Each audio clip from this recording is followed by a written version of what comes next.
Dios les bendiga, mis hermanos. ¿Están contentos? La felicidad que Dios trae a la vida de cada uno de nosotros se debe manifestar en todo tiempo. No solamente que ve al hermano, le da una sonrisa. Como cristianos hemos entendido que hay mucho que nos ayuda para ser bendecidos en gran manera. Quiero pedirles que abran su Biblia en el Evangelio según San Marcos, por favor. Y si no trae su Biblia, consideramos que aquí tenemos el proyector, donde nos podrán estar dando las citas bíblicas. Evangelio según San Marcos, capítulo 1, verso 22. Dicen amén cuando ya lo tengan. Amén. Voy a leerle por primera ocasión y ustedes por segunda vez. Y lo leen en voz fuerte.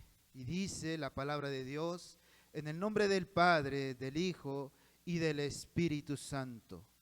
Y se admiraban de su doctrina, porque les enseñaba como quien tiene autoridad y no como los escribas. Ahora ustedes.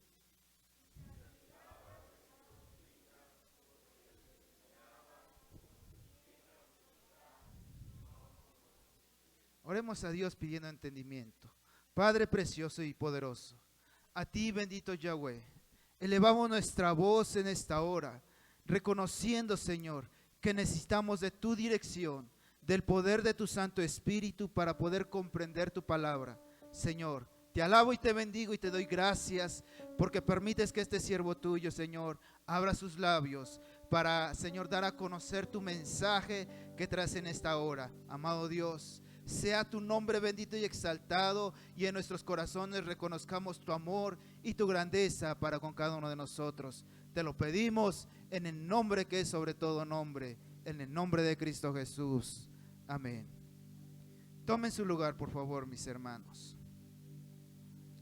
Esta semana que hemos estado hablando en cuestión a los reformadores, nos damos cuenta, aquellos que hemos podido ver qué significa y qué entendemos por hacer una reforma, y aquellos que no estuvieron el día miércoles que se nos daba este significado, se los quiero repetir qué significa o qué es una reforma.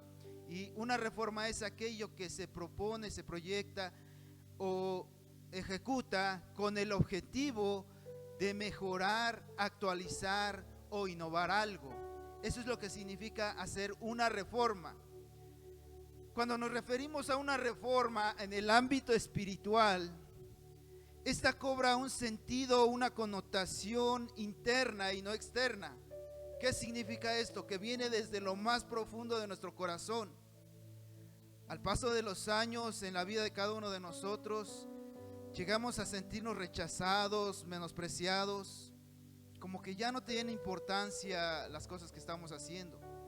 Mas sin embargo, cuando se trata de cambiar algo, como seres humanos, buscamos soluciones que quizás no traen esa respuesta indicada a nuestras vidas. Buscamos en cosas que llenar nuestro vacío interior. Y la mejor manera para poder buscarlo es supliéndolo con lo externo. Si me veo mejor, si me peino mejor, si me visto de una manera más elegante. Y para nosotros empieza a tomar una connotación externa, donde no demuestra lo que tenemos dentro de nuestro corazón, donde solamente queremos la superficialidad y mostrarle al mundo, mostrarle al amigo, al vecino: mírenme, yo sí soy feliz, mírenme, yo sí soy contento. Y queremos que los demás nos volteen a ver. Pero cuando estamos hablando de reformas, estamos hablando de otras cosas más allá de lo que la gente puede ver. Algo que haya dentro de nuestro corazón que transforme lo que yo realmente soy. Hace un rato presentaban esta pequeña y se hablaba de Cristo Jesús. Y si ustedes pueden ver a un pequeño, no se apena, como ahorita lo veíamos con la pequeña Mía, que anda para allá y para acá, y si tú le hablas ni te hace caso y anda caminando como si nada. Y a nosotros cuánto trabajo nos cuesta como personas mostrar lo que realmente somos. Y la superficialidad nos ayuda y pensamos que eso nos va a traer paz interna cuando no es así. Hablar de reformas es algo más allá de lo que nos imaginamos. Pueden traerte beneficio o perjuicio. Cuando hablamos en la vida espiritual, Dios trae a nosotros algo muy importante. Y al leer este verso que decía en Marcos 1:22, y se admiraban. La gente se sorprendía de cómo es que Cristo venía enseñando acerca del reino de los cielos. Porque todos, sin lugar a duda, tienen una idea. Y pueden decir: yo concibo a Dios de esta manera, yo concibo a Dios de esta otra. Y encontramos que a Cristo lo acusaban muchas personas o sectas religiosas en aquel entonces, llamados fariseos, saduceos, escribas o intérpretes de la ley. Estas sectas religiosas eran las que afectaban a todas las personas. Y el miércoles pasado nos hablaban acerca de un rey que fue rey desde muy pequeño, a los 8 años, llamado Josías. A este hombre se le había inculcado en el camino de Dios, mas sin embargo, cuando cierto día los sacerdotes o aquellos encargados de enseñar la palabra de Dios encontraron en el templo ese libro de la ley tan precioso, lo llevaron al rey, que en esta ocasión tú representas ese rey, hablando personalmente, donde este hombre, al leerle la ley, decía: entonces, ¿qué estamos haciendo nosotros? Aquellos que se suponía que nos están enseñando la palabra de Dios no lo hacen correctamente. Y se admiraban. Y este rey empezó a hacer grandes reformas, cambios, de tal manera que pudo impactar en aquel entonces a esa generación. Hoy día podemos hablar de intérpretes de la ley, lo cual está en Lucas. Acompáñenme ahí, Lucas 10:25. ¿Qué es un intérprete? Ya lo tenemos ahí. Evangelio según San Lucas, capítulo 10, verso 25. Y he aquí, dice: un intérprete de la ley se levantó y dijo para probarle: Maestro, ¿haciendo qué cosas heredaré la vida eterna? Y esto me trajo a mi mente y me dijo: ¿cuántos intérpretes de la ley habrá hoy en día en cada corazón, en cada persona? ¿Cuántas personas quieren interpretar a su manera la Biblia? Un intérprete de la ley es aquel que decía para sí: pues aquí dice que probando al Señor Jesús, ¿haciendo qué cosas? Creyendo que por tus buenas obras podrías acercarte a Dios. Y así lo interpretaba: debo portarme bien siempre, y empiezan a interpretar a su manera. Y si yo te digo, y vamos al decálogo, a los 10 mandamientos, cuando Dios te dice: no mentirás, ¿cómo lo interpretas? No engañar, no defraudar. Y si te pregunto: ¿practicas eso? ¿Qué me dirías? ¿Cuántas veces mientes en todo un día? ¿Cuántas veces mientes a la semana? Los jóvenes: papá, es que me quede más tiempo en la escuela, por eso vengo tarde. Ay, híjoles, ya interpretaron de manera equivocada, ¿verdad? ¿Y cómo es que se nos va eso? Y la interpretamos, yo la interpreto a mi manera. Es que para mí es eso.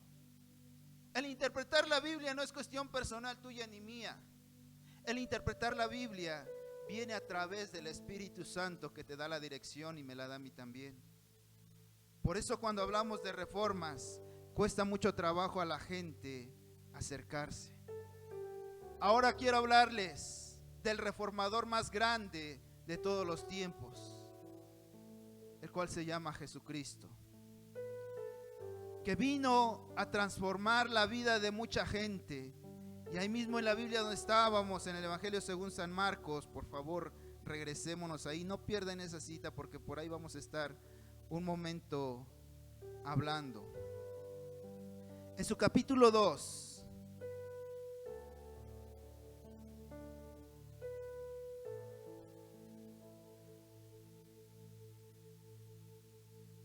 encontramos una historia acerca de cómo es que Jesús sana. Y escuche bien, voy a seguirle del verso 1 al verso 12. Dice: entró Jesús otra vez en Capernaum después de algunos días, y se oyó que estaba en casa. E inmediatamente se juntó muchos, de manera que ya no cabían ni aún en la puerta, y les predicaba la palabra. Entonces vinieron a él unos trayendo un paralítico que era cargado por 4. Y como no podían acercarse a él a causa de la multitud, descubrieron el techo de donde estaba, y haciendo una abertura bajaron el lecho en que yacía el paralítico. Verso 5. Al ver Jesús la fe de ellos, dijo al paralítico: hijo, tus pecados te son perdonados. Estaban ahí sentados algunos de los escribas, los cuales cavilaban, en otras palabras, murmuraban en sus corazones: ¿por qué habla este así? Blasfemias dice. ¿Quién puede perdonar pecados sino solo Dios? Y aconteció luego, y conociendo luego Jesús en su espíritu que cavilaban de esta manera dentro de sí mismos, les dijo: ¿por qué caviláis así en vuestros corazones? ¿Qué es más fácil decir al paralítico: tus pecados te son perdonados? O decirle: levántate, toma tu lecho y anda. Pues para que sepáis, el Hijo del Hombre tiene potestad en la tierra para perdonar pecados. Dijo al paralítico: a ti te digo, levántate, toma tu lecho y vete a casa. Entonces él se levantó enseguida, tomando su lecho, salió delante de todos, de manera que todos se asombraban y glorificaron a Dios, diciendo: nunca habíamos visto tal cosa. Nunca se había visto esto. Para la religión judía, para los judaizantes, era imposible concebir en su corazón. Por eso Jesús trae esta reforma y les dice: yo puedo perdonar los pecados de todos. Y eso era algo inconcebible para ellos. Para la tradición judía era imposible que un hombre viniera y dijera: tus pecados te son perdonados. ¿Qué escuchamos cuando hablamos de eso? ¿Han escuchado esta frase: te absuelvo de tus pecados? ¿Quién la dice? Los curas. Las religiones se adjudican cosas que no deben de ser y fallan en eso. Los judíos decían: es imposible que un hombre pueda venir, porque así concebían a Jesús, como un hombre. Es imposible que este hombre pueda venir y decir: tus pecados te son perdonados, y encima de ello que sanara. ¿Cómo era posible eso? Y por eso vemos al verso 5 de lo que acabamos de leer, y dice: al ver Jesús la fe de todos ellos, dijo al paralítico: hijo, tus pecados te son perdonados.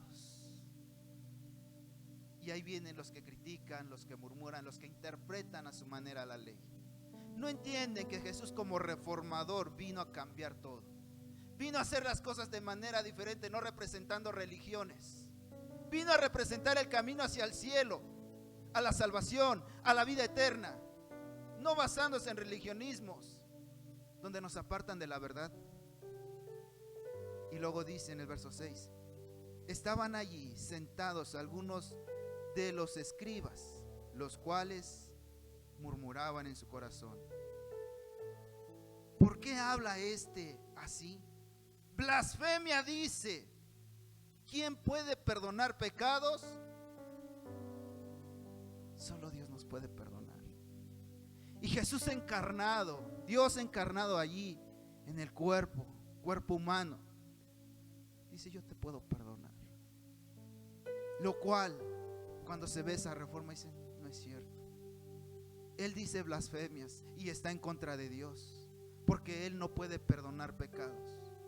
Por eso iniciaba yo diciendo que muchos nos sentimos rechazados por la sociedad y decimos: no tiene caso. Me murmuran, me critican, me dicen esto, lo otro, que ya no valgo para nada, que ya no sirvo. Y hay mucho bullying que daña y lastima los sentimientos de la humanidad, de los jóvenes principalmente, donde se sienten rechazados y apartados por algún error que cometieron. Y lejos de buscar en el camino correcto, nos acercamos a alguien que creemos que nos va a ayudar. Van más de 2 ocasiones que escucho que tenemos que acudir a los psicólogos para poder salir de los problemas. Y en esas 2 ocasiones he escuchado cuando te dice el psicólogo, cuando hay problemas matrimoniales: divórciate. No tiene caso que sigas con ese hombre, con esa mujer, que solo te amarga la vida. Y es la primera respuesta que escuchan. Un hijo rebelde, échalo de tu casa, no te sirve para nada ahí. Y eso es lo que la sociedad invita a hacer. Mas sin embargo Jesús no, dice: yo te puedo perdonar tus pecados.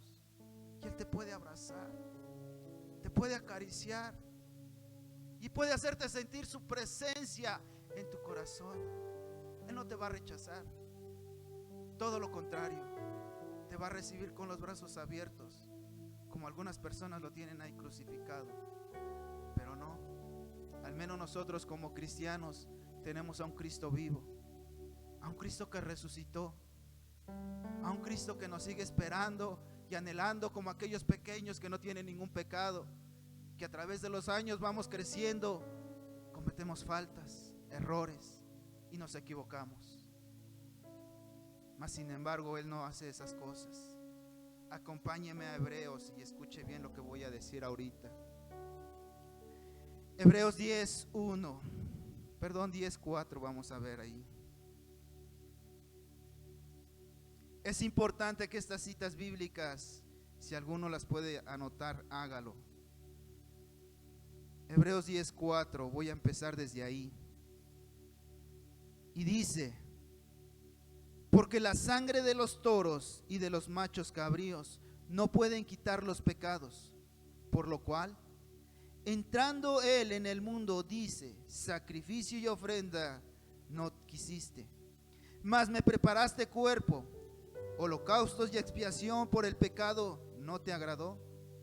Entonces dije: he aquí que vengo, oh Dios, para hacer tu voluntad. Como en el rollo del libro está escrito de mí, diciendo: primero, sacrificio y ofrenda y holocausto y expiación por el pecado no quisiste, ni te agradó, las cuales cosas se ofrecen según la ley. Y diciendo luego: he aquí que vengo, oh Dios, para hacer tu voluntad. Quítalo primero para establecer esto último.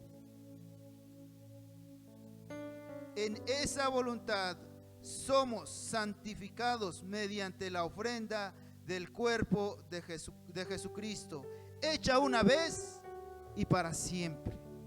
La tradición judía decía: para que tus pecados y mis pecados sean perdonados, tienes que matar un corderito, tienes que matar un becerro, una paloma, una tórtola, y solo así se te podrán perdonar los pecados. Y Jesús viene y dice: ya no es cierto. Nos bastó el sacrificio de Cristo para perdonar tus pecados y perdonar los míos. Por eso se dice ahí: holocausto ya no quisiste, sacrificios ya no quisiste.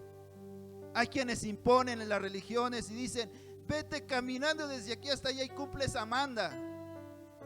Y es una religión. Entonces, ¿el sacrificio de Cristo para qué sirvió? ¿Para qué? Si no tiene caso, tú con tus obras puedes ir y hacer esto y con eso ya lo hiciste. Jesús demanda un corazón limpio, nuevo, algo dentro de nosotros que verdaderamente tenga el temor de Dios, algo que realmente se manifieste en nuestras vidas, porque solamente así tú y yo podremos acercarnos a Él. Esas reformas del perdón de los pecados solamente viene a través de Cristo Jesús. La cercanía de Jesús con los hombres. ¿Usted que Cristo está con usted? ¿Están seguros? Saben que para ese entonces y hoy en día muchas personas tienen esa duda. Yo espero que con estas citas quedemos libres de todo eso. En Mateo 7:13 al 17, escuche lo que nos enseña.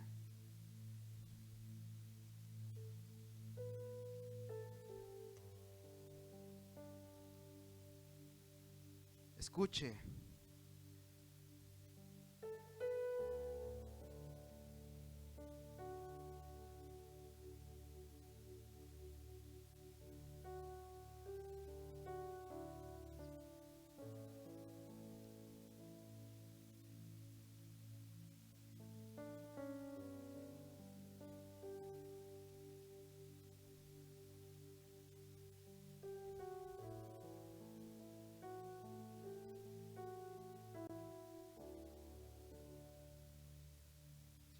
Ok.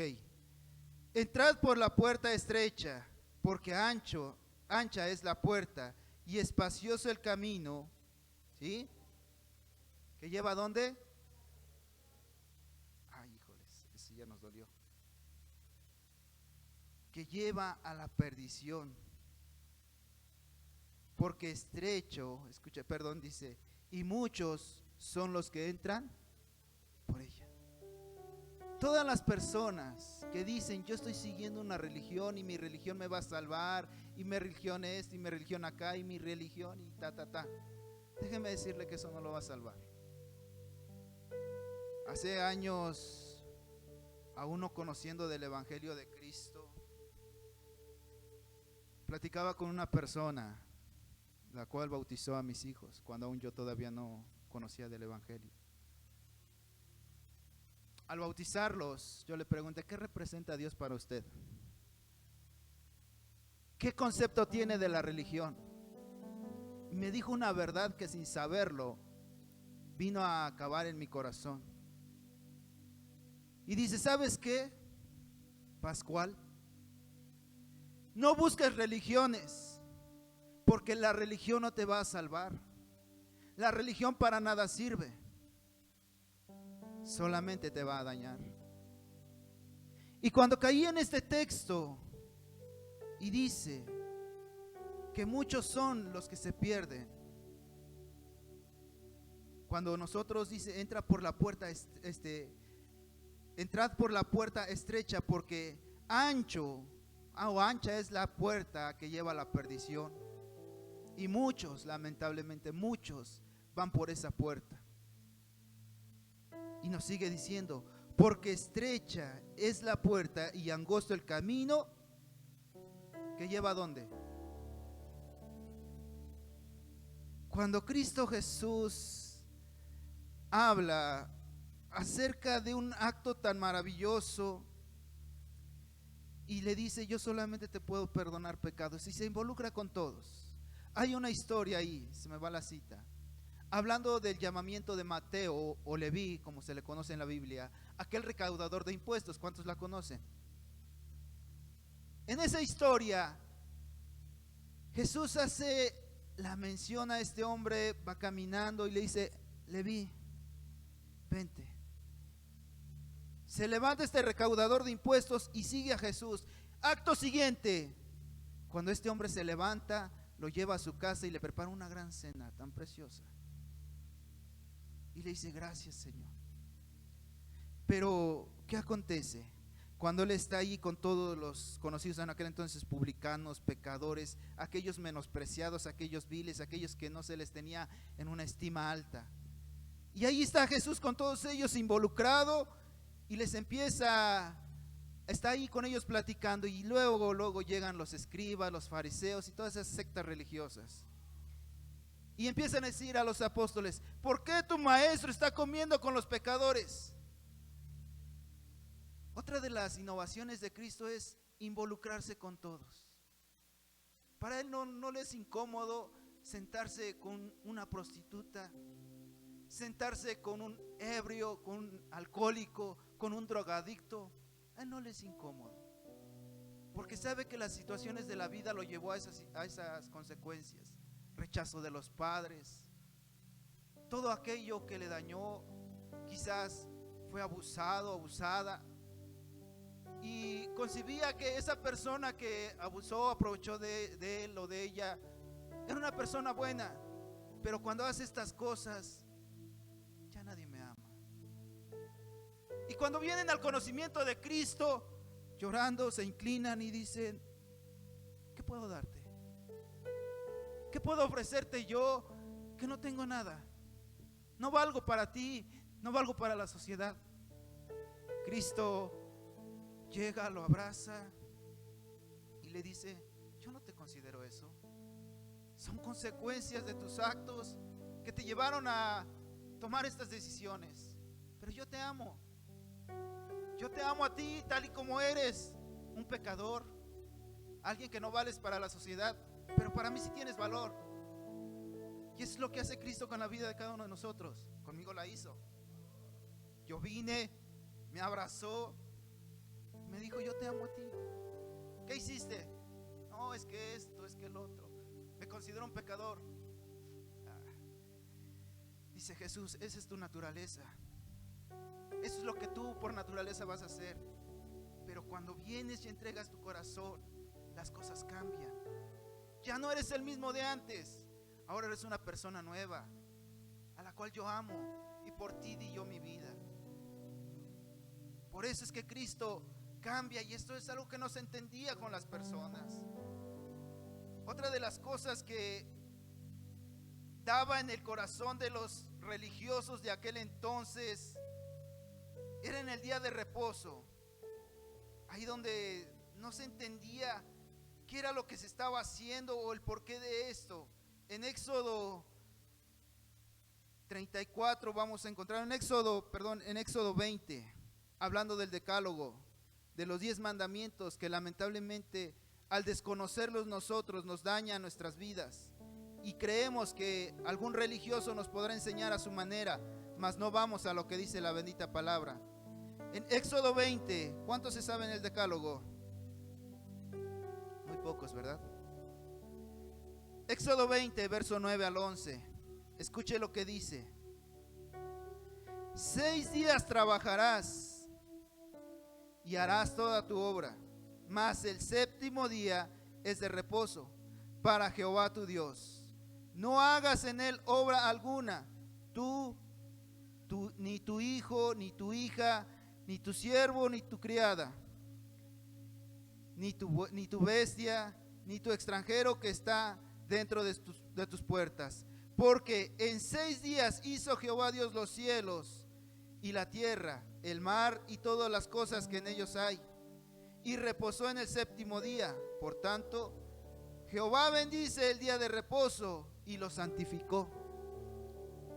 Hay hoy en día personas que siguen enseñando todo ello, y no digo que sea malo. Guardar el día de reposo significaba algo muy preciado para los judíos y para la ley. Mas sin embargo, cuando viene Jesús, y usted y yo lo vamos a leer, por favor, vamos a Marcos. Decía que no dejaran esa cita, por favor, es importante. ¿Cómo es que Jesús viene a reformar y a cambiar la mente y el corazón de muchas personas? Marcos 2, por favor.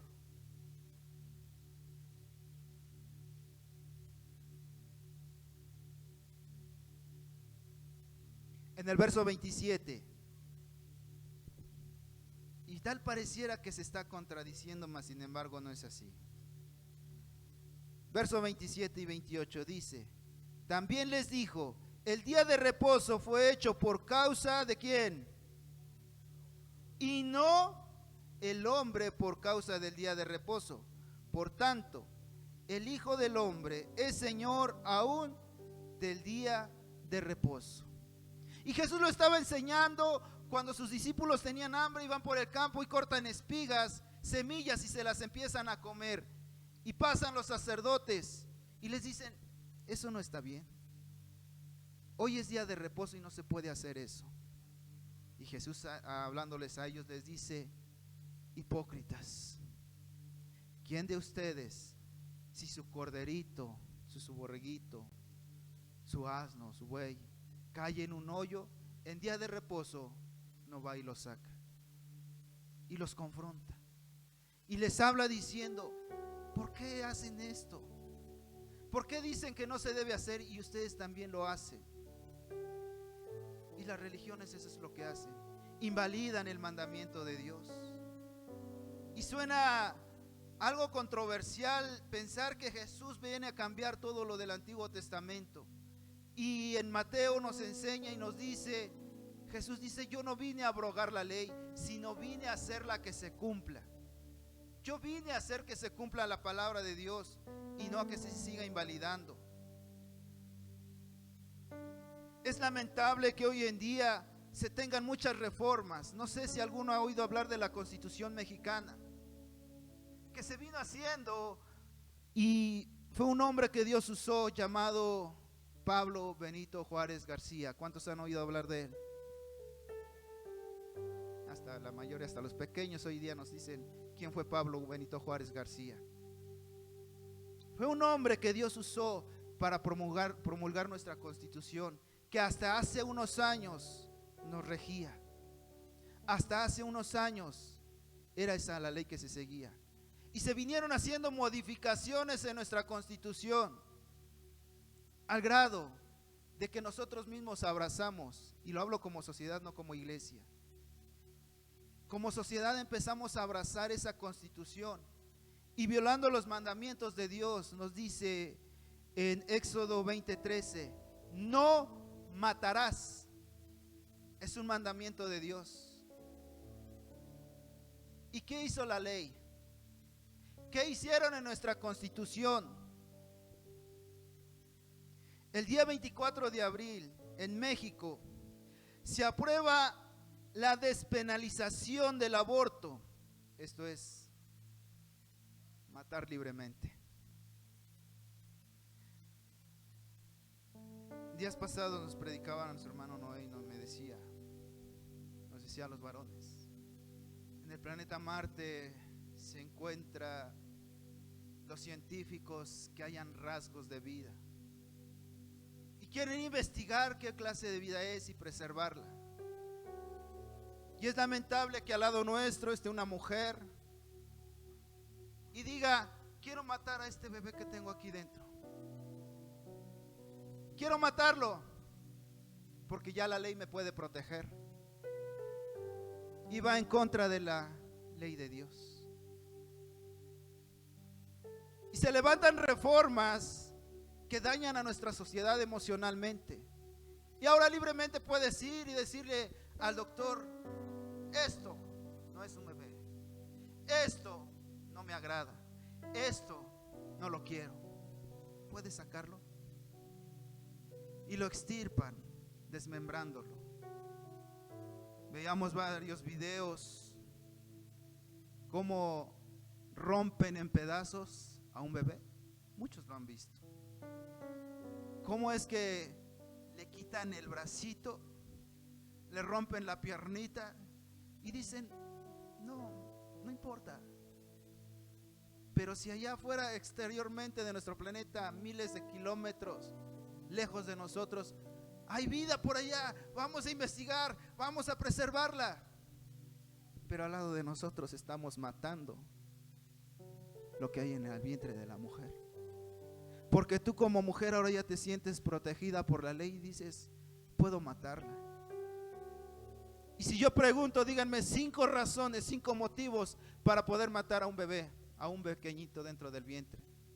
Muchos me van a decir, me violaron, fue un accidente, fue un descuido, un bebé no deseado, no planificado.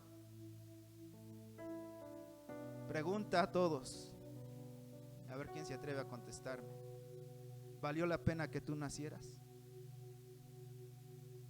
¿Qué ha hecho Dios en tu vida? ¿Valió la pena que tú estuvieras en este lugar ahorita? ¿Por qué no valer la pena de un pequeño que no se puede defender, darle la oportunidad de nacer? Y esas reformas vienen a dañar a la vida del ser humano, que hoy nuestras autoridades lamentablemente las aprueban y festejan. Tiempo después en México se aprobó en el Congreso de la Unión el aborto. ¿Qué decir, hermanos? Que se siguen reformando nuestras leyes y aquella constitución de don Benito Juárez ya no existe. Hoy día se aprueba y a ti y a mí nos pueden meter a la cárcel porque hablemos en contra del homosexualismo, del lesbianismo.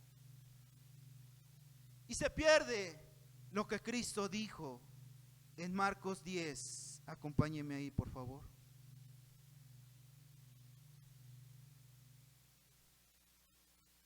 Marcos 10, versos 6 y 9.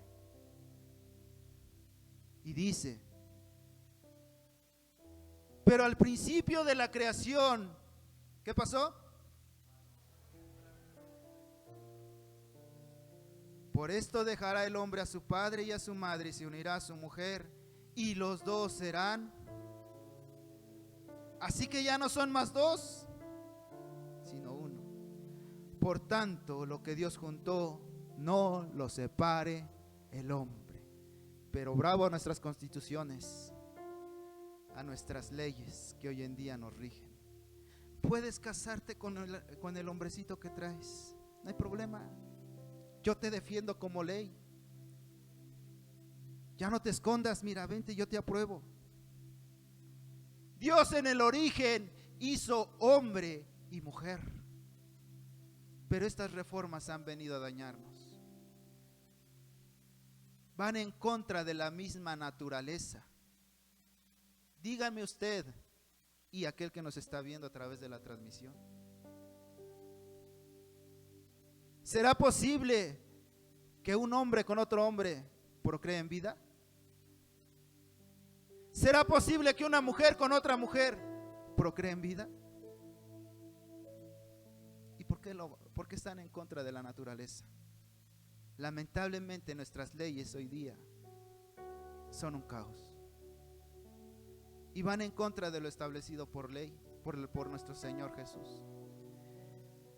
Y hace unos días me llegaba un mensaje a mi teléfono y decía: en el Congreso de la Unión, diputados, diputadas, todas aquellas personas que se encargan de estar viendo las leyes en nuestro país, se están levantando en contra de los predicadores evangélicos, en contra de los cristianos, porque según ellos vamos en contra de aquellas personas que no están haciendo lo correcto. Ahora se cumple la palabra de Dios, que a lo bueno le llaman malo y a lo malo le llaman bueno. Lamentablemente, como mexicanos, estamos perdiendo nuestra identidad y la iglesia de Jesucristo se está viendo rebasada en todo ello. Debemos entender que somos el medio que Dios ha puesto en esta tierra para corregir lo que está mal. Y están queriendo taparnos la boca y decir: ya no hables de ello, porque ellos tienen sus derechos. Por supuesto que sí, pero no a los que van en contra de Dios. Yo te pregunto, ¿conoces lo que aquí dice? ¿Conoces la palabra de vida eterna? Porque si no la conoces, fácilmente te pueden decir: ellos tienen derecho de esto y de esto. La mujer tiene derecho de deshacerse lo que tiene en su vientre, pero no sabe que está matando y eso va en contra de Dios.